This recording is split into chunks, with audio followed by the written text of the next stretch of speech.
welcome my dear students of class 8A and 8B. Today a new lesson.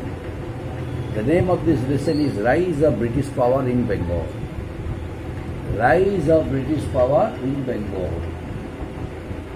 First point, advent of the East India Company. Advent of the East India Company. You know, after the discovery of new lands by the European explorers, after the discovery of the sea route by Vasco da Gama to India, opened the door to establish trading relations between Europe and India.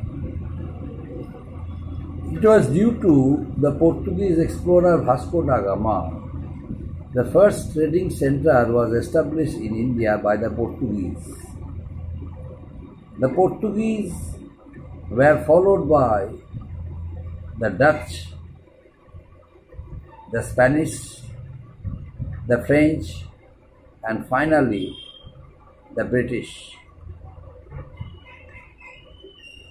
Thus the trade center increased by leaps and bounds in India.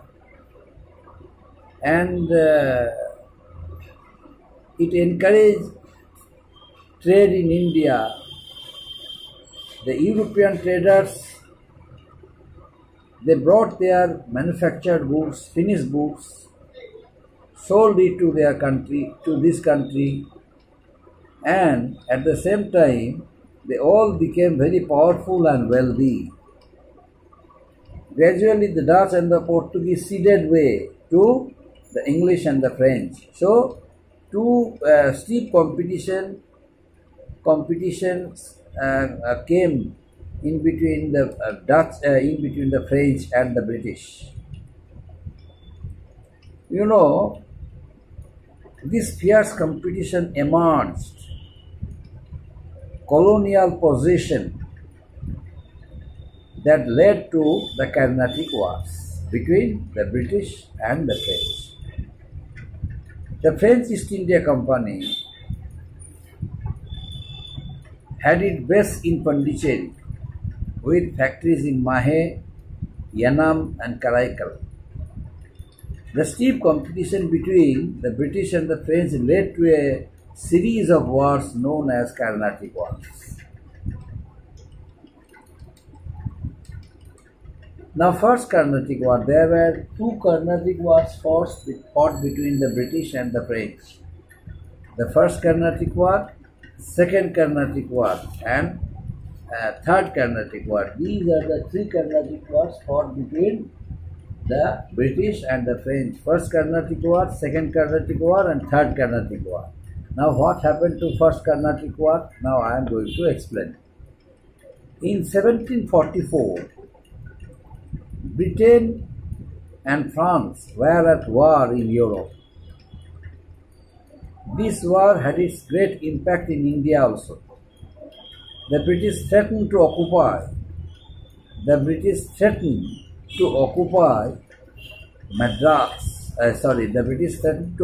Pondicherry, where French control was there. On hearing the threatening of the British, Duplex occupied Madras, where British control was there. So whenever Madras was occupied by the French,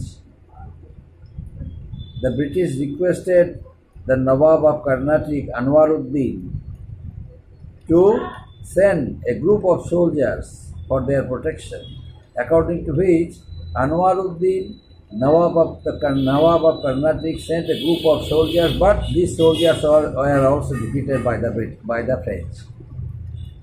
So the Nawab sent, but ultimately in 1748, with the end of the war in Europe, Anglo-French hostilities also ceased in India.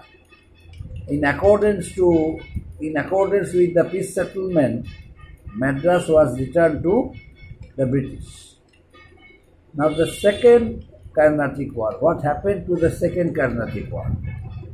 The Second Carnatic War took place between the British and the French in 1749 over the issue of succession to the thrones of Hyderabad and Carnatic.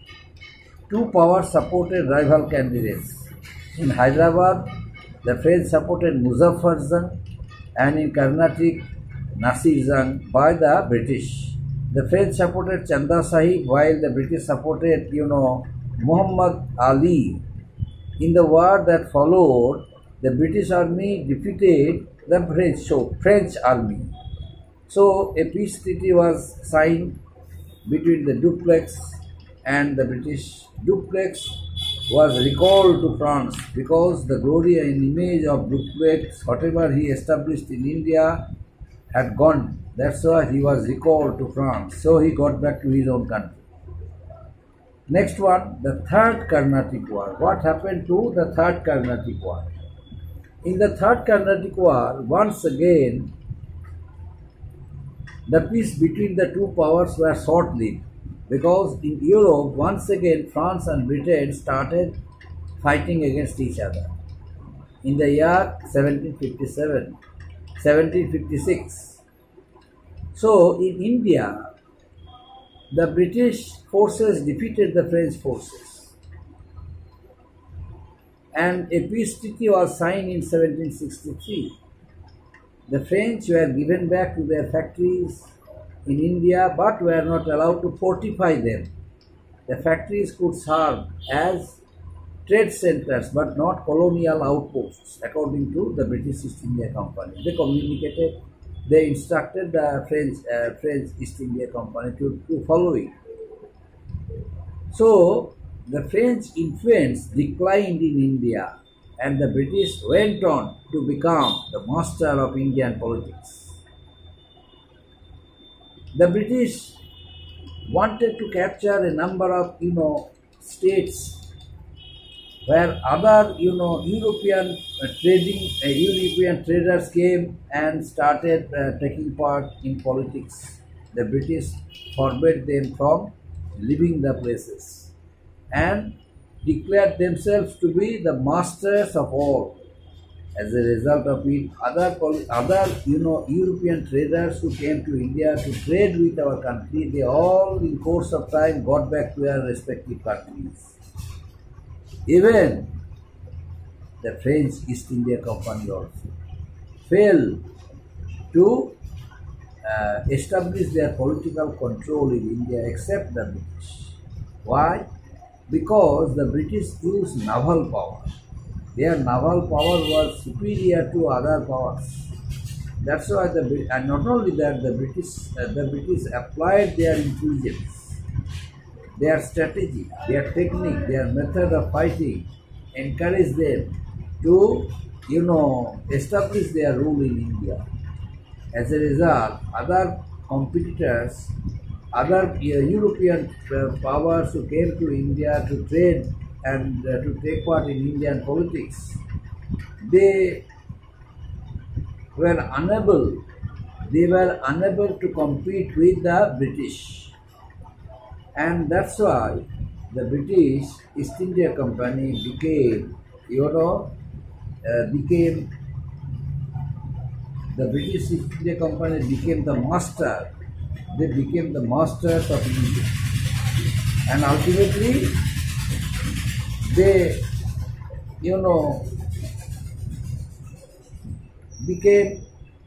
became the political leaders of India, but they decided to make themselves political leaders of India because they started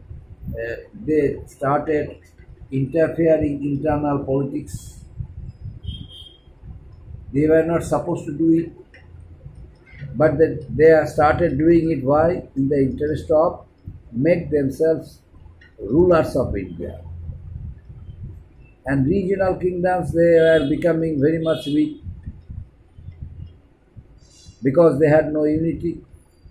They did not understand politics like the Britishers. They had no strategy. They were brave, courageous, but they had no strategy like the Britishers. The British the British East India Company applied their intelligence, their sharpness, and as a result of it, in course of time, they defeated all Indian regional powers one by one. But during that time, when the three Carnatic wars held between the French and the British